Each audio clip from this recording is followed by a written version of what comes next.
आज हम लोग 10वीं वर्ग का पहला चैप्टर वास्तविक संख्या को पढ़ने वाले हैं और इस वीडियो में मैं पूरी कोशिश करूंगा कि आप सभी लोगों को वास्तविक संख्या नामक चैप्टर भली भांति समझ में आए और उसके ऊपर आधारित प्रश्न जब आपके अभ्यास में आए तो आप उसे आसानी से बना सकें।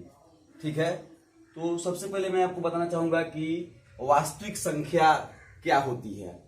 तो वास्तविक संख्या, जैसा कि इसके नाम में ही इसके अर्थ को देखा जा सकता है कि जो भी संख्याएं होती हैं, मतलब जैसे कि संख्याओं का प्रकार होता है।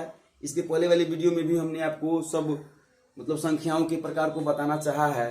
संख्या वह होता है जो किसी मात्रा को निर्देशित करती हो, जैसे कि 10 कोई चीजें हैं जो 10 ठो हैं तो कहा जाएगा कि उसकी संख्या कितनी है, तो 10 है। जैसे कि आप सभी लोग बैठे हैं क्लास में पढ़ने के लिए, तो आपकी संख्या कितनी है, तो 20। तो आप इसका मतलब हुआ कि विद्यार्थियों की संख्या 20। अब ये तो संख्या निर्देशित करती है किसी भी आंकड़ा को, मात्रा को, कि विद्यार्थियों की मात्रा कितनी है, तो 20। अब यह संख्याएं जो है अलग अलग प्रकार से होती हैं। संख्याओं में सबसे पहले आता है सम संख्या, जो 2 से पूरी विभाजित हो वह सम संख्या कहलाता है। ठीक है, फिर विषम संख्या जो 2 से पूरी विभाजित नहीं हो विषम संख्या कहलाता है। पूर्ण संख्या जो 0 से शुरू होकर के अनंत तक जाती है पूर्ण संख्या कहलाती है। जो 1 से शुरू होकर के अनंत तक जाती है वह प्राकृतिक संख्या कहलाती है। इन सभी चीजों को आपने बार बार पढ़ा होगा। यह मतलब क्या है कि शुरुआती क्लासेस में भी आपने इसको पढ़ा होगा और इसको याद किया होगा। और इसमें अब आगे आप चलिएगा तो परिमेय संख्या, अपरिमेय संख्या, भाज्य संख्या, अभाज्य संख्या, इन सभी संख्याओं की मिली हुई रूप को वास्तविक संख्या कहते हैं। ठीक है, तो यह जो चैप्टर है इसमें सबसे जरूरी चैप्टर यह है कि परिमेय संख्या। क्या? परिमेय संख्या। परिमेय संख्या और अपरिमेय संख्या से जोड़ करके इसको वास्तविक संख्या बनाया गया है। तो परिमेय संख्या को भी हमने बताया है पहले, लेकिन थोड़ा सा रिवीजन के तौर पर हम लोग देख ले कि वैसी संख्याएं जो P/Q के रूप में हो। किस रूप में हो? P/Q के रूप में हो। ठीक है, और Q बराबर नहीं हो 0 के, तो इस संख्या को हम क्या कहते हैं? परिमेय संख्या। जैसे कि 2/5 यह परिमेय संख्या है। वर्ग 9 के पहले चैप्टर में आपने इसको पढ़ा होगा। 2/0 यह परिमेय संख्या नहीं है।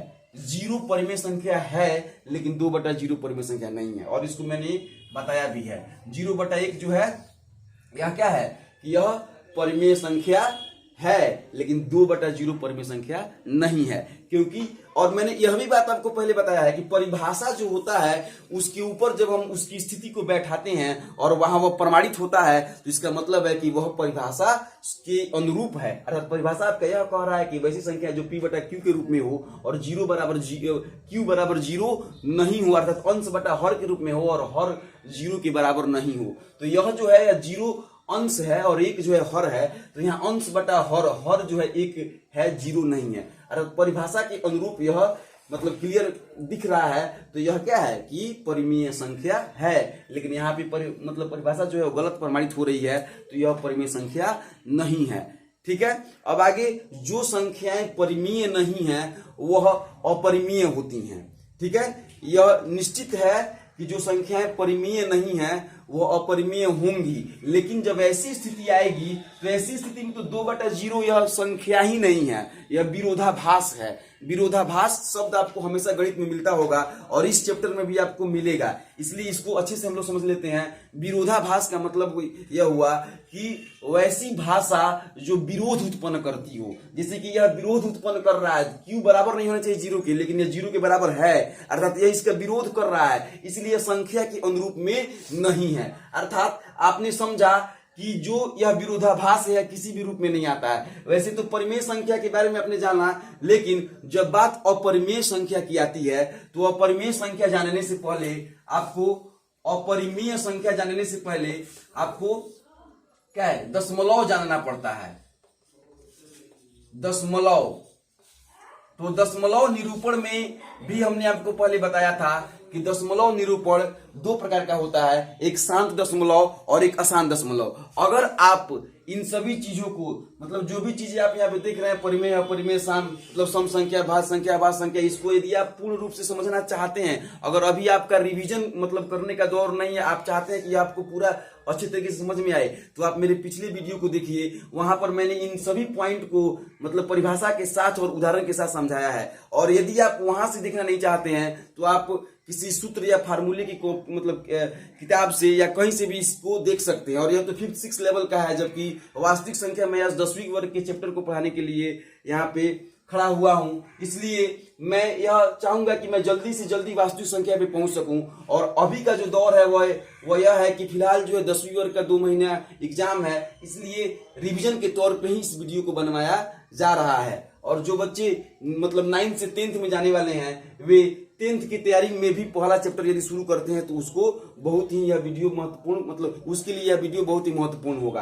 तो यहाँ जो है दशमलव निरूपण जो है वह क्या है कि 2 प्रकार का होता है, एक शांत दशमलव और एक अशांत दशमलव। जब शांत दशमलव होगा इसका मतलब यह है कि जैसे कि हम लिखते हैं 5/2, ठीक है, तो 5/2 की स्थिति में, चलिए, तो यहाँ 5/2 जो है, यहाँ इसका मतलब यह हुआ कि 2 से हम 5 में भाग करते हैं। जब आप भाग कीजिएगा तो यह क्या होगा कि 2 दूनी 4, ठीक है, 1 आ जाएगा। अब दशमलव बैठेगा तो 0 आ जाएगा, 5, अर्थात यह पूरा 2.5 पर विभाजित हो गया, अर्थात यह शांत दशमलव है। नाम के हिसाब से भी यह शांत हो गया, क्योंकि इसकी पूरी जो क्या था कि यहाँ पे शेषफल था वह 0 हो गया, तो यह शांत हो गया। अर्थात कुछ ऐसे उदाहरण होते हैं दशमलव के जो शांत नहीं होते हैं। जैसे कि मान लीजिए हम लिखते हैं 10/3, तो जब 3 से आप 10 में भाग कीजिएगा तो 3 तिरिके 9, और फिर यहाँ पे बचेगा शेषफल 1, दशमलव बैठेगा तो 1 0 हो जाएगा, फिर 3 तिरिके 9, फिर 1 0, ऐसे करके 3 लगातार आते रहेगा। तो ऐसी स्थिति में क्या होगा कि हम लोग क्या करेंगे कि यह 3.3 रेकड़ी पर हो जाएगा, ठीक है, क्या हो जाएगा, रेकड़ी पर। तो इसको कहा जाएगा अशांत। अब अशांत के 2 भेद होते हैं, एक जो है अशांत आवर्ती और एक अशांत अनावर्ती। अशांत आवर्ती जो मतलब यह दिख रहे हैं आप नाम से, देखिए मैंने आपको पहले भी बताया, एक बार शब्दों के नाम को ही तोड़िएगा तो आपको आसानी से उसका अर्थ पता लग जाएगा, और वह आपके दिमाग में क्या है कि बहुत दिनों तक मतलब रहेगा, वो आप भूलिएगा नहीं उसको। अशांत आवर्ती का मतलब होता है 9th क्लास में आप फिजिक्स में पढ़े होंगे ध्वनि, और उसमें आपको बताया गया आवर्ती मतलब दोहराना, अर्थात यहाँ पे 3 को बार दोहराया जा रहा है, अर्थात यह अशांत आवर्ती का उदाहरण है। तो जो दशमलव निरूपण शांत हो, क्या हो, शांत हो, और अशांत आवर्ती हो, ठीक है, और एक होता है अशांत अनावर्ती, ठीक है, एक होता है अशांत अनावर्ती जो इसका निश्चित नहीं होता, जैसे कि 2.1, 2, 4, 5, 6, 7, 3, 4, 5, 2, इसका कोई निश्चित नहीं है यह क्या आएगा। तो इस तरीके का जो उदाहरण होता है वह आता है अपरिमेय संख्या के अंतर्गत। अर्थात दशमलव 3 मतलब 3 प्रकार के आपको मतलब प्राप्त हो गए, एक शांत दशमलव और एक अशांत आवर्ती। अब अशांत आवर्ती में भी यहाँ सिर्फ 3 आ रहा है, किसी में 2.35 3-5 रेकड़ी करके आता रहेगा, ठीक है। तो इस तरीके का दशमलव निरूपण भी परिमेय संख्या में आता है, और यह सवाल भी आपको मिलता है 9th क्लास में, आपको मिला भी होगा कि 2.35 के ऊपर रेकड़ी देकर के बताया गया होगा कि इसको परिमेय संख्या के रूप में बदले, और आपने उसको चेंज भी किया होगा। और क्या है कि 10वीं क्लास में भी कहीं हो सकता है कि ऐसा मिले, ठीक है। फिर और अर्थात आपने देखा कि परिमेय संख्या को आपने देख लिया और अपरिमेय संख्या को। अब एक चीज देख लीजिए, पूर्णांक क्या होता है। पूर्णांक अर्थात धनात्मक और ऋणात्मक संख्या के मिले हुए रूप को, जिसमें 0 भी शामिल हो। जैसे कि संख्या रेखा पे हमने आपको दिखाया था, मान लीजिए संख्या रेखा है या 0 है, इधर प्लस वाली संख्या होती है जिसको हम धनात्मक संख्या कहते हैं, और इधर ऋणात्मक संख्या होती है जिसमें माइनस लगा होता है।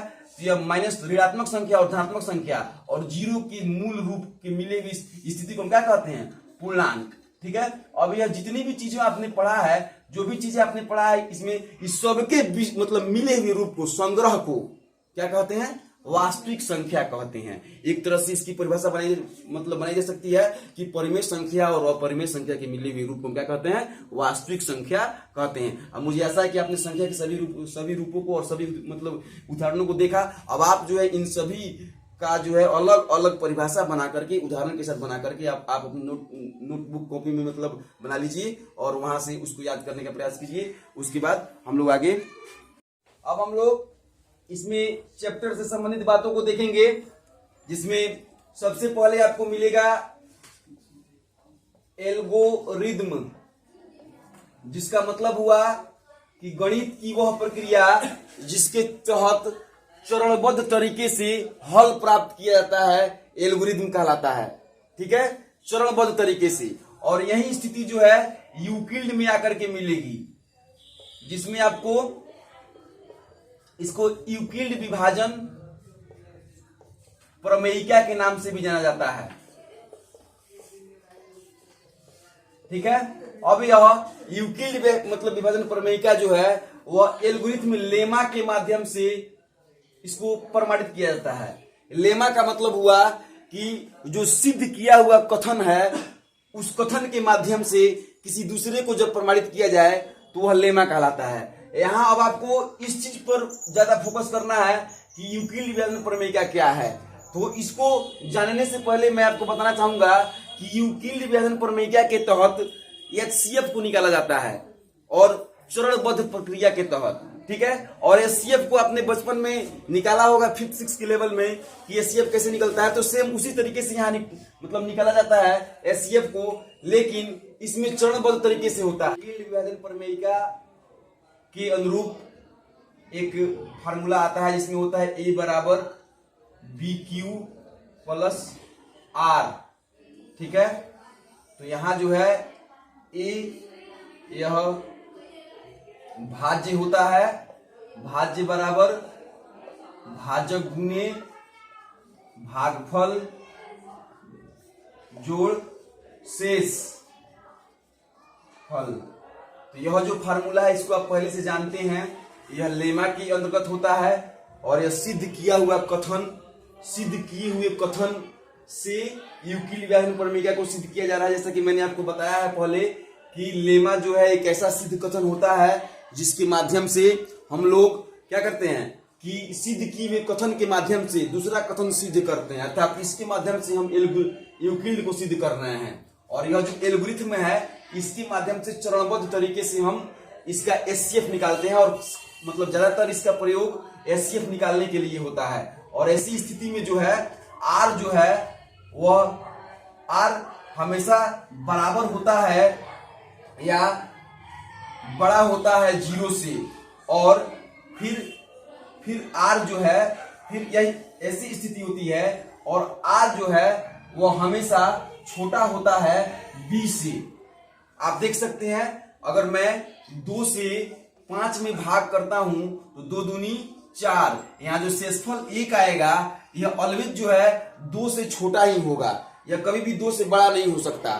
ठीक है, और या नहीं तो यह 0 होगा, अर्थात जो यह एल्गोरिथम की जो यूक्लिड की जो कथन है वह बिल्कुल सत्य प्रमाणित होगी। और इसकी अनुरूप हम लोग उदाहरण को भी समझेंगे और चरणबद्ध तरीके से इसको देखने का प्रयास करेंगे। अब हम लोग 4052 और 12576 का एचसीएफ निकालेंगे यूक्लिड विभाजन प्रमेयिका द्वारा।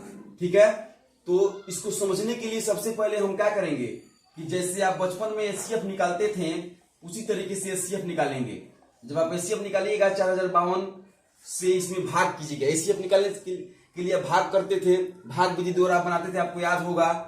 तो यह 2 बार में, अब आप देखिए कि 4052 से जब भाग कीजिएगा तो 12576 से कम आना चाहिए, यानी तो 12576 आना चाहिए। तो 3 बार में आपको भाग लगाना पड़ेगा। 3 दूनी 6, 5 दूनी 10 का 0 हाथ में बचा 1, और 6 से 6 घटेगा तो 0 बचेगा, फिर 7 में से 0 घटेगा तो 7 बचेगा, फिर 5 में से 1 घटेगा तो 4, 3 दूनी 6 का 6, 5 15, यहाँ पे 5 होगा। ठीक है, 7 में से 5 घटेगा तो 2 बचे 420। फिर जब इसमें करेंगे 40 52 9 बार में कटेगा 0, 9 दूनी 18 का 8 हाथ में बचा 1, और 9 चौके 36 से 37 घटेगा 2 में से 0 जाएगा तो 2, 15 में से 8 गया 7, 9 में से 7 गया 2, फिर अब 2 से 272 में 420 से भाग किया जाएगा, 1 बार में चलेगा दो बार मिले जाएंगे तो दिक्कत हो सकता है, बड़ा हो जाएगा। 10 में से 2 गया 8, फिर 11 में से 7 गया 4, और 3 में से 2 जगह 148, फिर 272। अब यहाँ एक बार में आप भाग दीजिएगा तो 12 में से 8 जाएगा 4, फिर 6 में से 4 जाएगा 2, 124, फिर इसमें 148 में भाग कीजिएगा तो यह एक बार में जाएगा 124, 4 में से 8 जाएगा 4, 4 में से 2 जाएगा 2, 24, 24 में जो 124 कीजिएगा तो 5 बार में जाएगा, 5 के 20 का शून्य तो बचा 2, आप 5 दूनी 10, 2 12, फिर इधर 4 बचेगा, और यह 4 से जब आप 24 में भाग कीजिएगा तो 6 चौके 24। यह जो हो गया यह विभाजन लंबी मतलब विभाजन प्रक्रिया कहलाता है। अब इसमें जो है आपको अब इसको चरणबद्ध तरीके से एल्गोरिथम के माध्यम से इसको बैठाना पड़ेगा। तो लिखेंगे चरण फर्स्ट में आपको प्राप्त था ए बराबर बी प्लस क्यू और आर, तो हो जाएगा आपका 12,576 बराबर 4,052 गुना 3 प्लस 420। ठीक है, फिर चरण सेकंड करके चरण थर्ड चरण सेकंड में आप लिखिएगा 4,052, अब यह बी हो जाएगा, और 420 गुना 9 प्लस 272। इस तरीके से लिखते लिखते जब आप अंततः पहुंचिएगा यहाँ पे चरण मतलब लास्ट में आप आइएगा और लिखिएगा कि चरण जो लास्ट आएगा उसको आप लिख लीजिएगा, और यहाँ पे लिखिएगा 24 बराबर 4 गुना 6 प्लस 0। अब यहाँ शेषफल 0 हो जाएगा तो लिखिएगा कि अतः यहाँ शेषफल क्या प्राप्त हुआ, शून्य प्राप्त हुआ। जब शेषफल शून्य प्राप्त होगा तो ऐसी स्थिति में एचसीएफ जो होगा वह 4 होगा। इस तरह से आप देख रहे हैं कि किस तरीके से विभाजन करके और तब उसके बाद चरणबद्ध तरीके से एल्गोरिथम की सहायता से यहाँ पे यूक्लिड विभाजन के माध्यम से इसको बैठाया जाएगा, जिसको चरणबद्ध तरीके से लिखा जाएगा जो एल्गोरिथम होगा। और मैंने आपको वीडियो में बताया था कि एल्गोरिथम वो होता है जो चरणबद्ध तरीके से मतलब दिखाया जाता हो, तो यहाँ चरणबद्ध तरीके से आपको दिखाया जा रहा है। और चरण फर्स्ट, चरण सेकेंड, चरण थर्ड, चरण 4, चरण 5 करके चरण 6 पर आप जा करके पूरा मतलब 0 प्राप्त कर लीजिएगा। और जहां पे आप 0 प्राप्त कीजिएगा वहां पे आप लिखिए कि आप शेषफल 0 प्राप्त हुआ, अर्थात यहाँ पे एचसीएफ जो है 4 होगा। 4 वो ऐसा संख्या है जो इन दोनों को विभाजित करेगा, अर्थात यहाँ पे आपको एचसीएफ मिल जाएगा। और इसके बाद वाले वीडियो में हम लोग इसके बाद जो सवाल होगा उसको समझने का प्रयास करेंगे। चलिए।